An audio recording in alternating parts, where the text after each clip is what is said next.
that's icing on. You can't handle the truth. Entirely legitimate topic for debate. You have offended my family. Hey, this is great, man. And you have offended a Shaolin temple. One major responsibility is to encourage people to use less drugs. I know nothing. I support a change in law to end federal criminal penalties for possession of up to 1 ounce of marijuana. We don't need no stinking budget. Homosexuality, no. Immorality in general. Now in the century you have slurred the meaning of the words we, the people. Be warned, this is not your mother's marijuana. You could ask yourself a question. Do I feel lucky?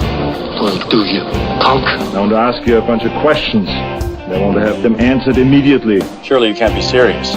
I am serious. And don't call me Shirley. Radical Rant. All right, folks, welcome back. Just a reminder, there will be no live shows Wednesday, Thursday, or Friday on this channel, as I will be touring Oregon, shadowing Kevin Sabet and the so-called marijuana education tour that's making 7 stops in 3 days. I'll be following along, and if you'd like to help fund my gas, food, lodging, and other expenses, you can go to gofundme.com/FightSabet. As a part of that fight, I've been issuing open records requests to various officials in 5 different counties in Oregon regarding their district attorneys and drug prevention coordinators collusion and conspiracy to produce so-called marijuana educational events, not just this year, but back in 2012 as well, when Measure 80 was on the ballot. This is a pattern that they've engaged in where their affiliates, where these drug prevention groups use public money and public drug education grants to campaign against marijuana legalization. Part of the proof of this is the fact that while they call this an annual summit, for some reason they didn't have the summit in 2013 because marijuana legalization wasn't on the ballot.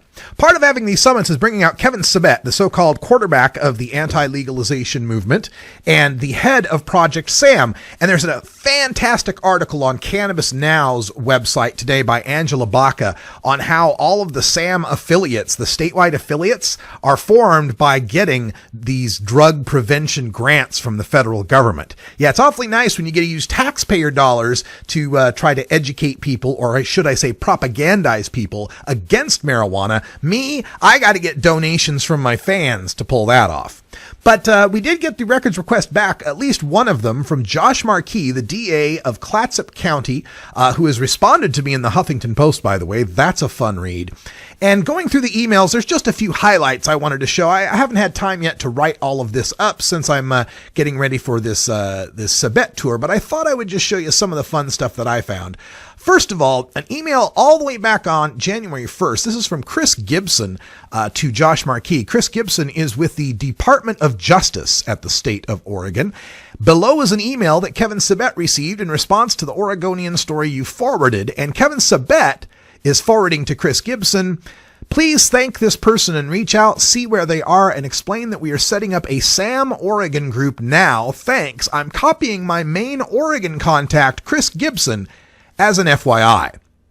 So the main contact for Kevin Sabet to help form a SAM group in Oregon is Chris R. Gibson at departmentofjustice.state.or.us. Let's look at another email that we've got in here. This is an email from, let's see, it's July 7th from Josh Marquis. And this is where he is crowing about getting PolitiFact Oregon to declare New Approach Oregon's claim of 12,000 marijuana arrests to be a lie. He likes to use a lot of all caps, which is, always the sign of a brilliant mind. And he's saying the public says it's a lie. They don't want to be treated as blah, blah, blah, as criminals. Toward the end here is the important one. These spunky folks in Madras are bringing Sabet out in October. They need Matarai to go on the road with them. We're going to need help. I think they have a dozen stops across the state, and we all have day jobs, unlike the dopers. Oh, okay. So we're just dopers if we're for marijuana legalization. Okay. So we move on. This is from an email entitled Joint Statement on Marijuana from, again, July 7th. And this is where Josh Marquis explains to various people, including Dwight Holton. If that name sounds familiar, he is the man who lost the Democratic primary for Attorney General because his anti-medical marijuana views became apparent. This is Josh Marquis talking about doing the KGW Straight Talk and how New Approach said there would be no debate. They wanted to be interviewed separately. This is where Marquis says, someone suggested we should just refuse. We frankly cannot afford that luxury. They have millions. We have nothing. And we have to rely on public affairs programs and events to get our word out. Our word out being the, that marijuana needs to remain illegal and that we need to do what Kevin Sabet says.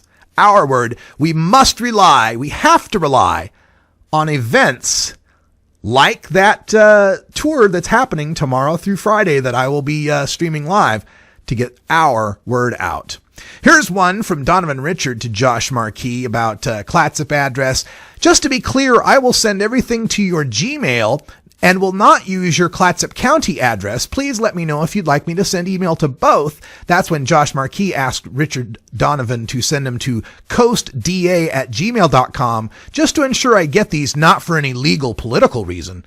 Please send my notice to coastda@gmail.com. Now, I've made 2 records requests now to the address of coastda@gmail.com, and so far the county has refused to let me see any records from those, claiming it is a private email address of Clatsop County District Attorney Josh Marquis, and that they don't store those records at the county, so there's just no way to get those. Today I forwarded them to a link to the Google account setting where you can download all your emails. I hope that's helpful to them. Here's one from Jill Quackenbush to Josh Marquis. Jill Quackenbush is the County Drug Prevention Coordinator. Thanks so much. We will keep in touch as the coalition moves forward with planning.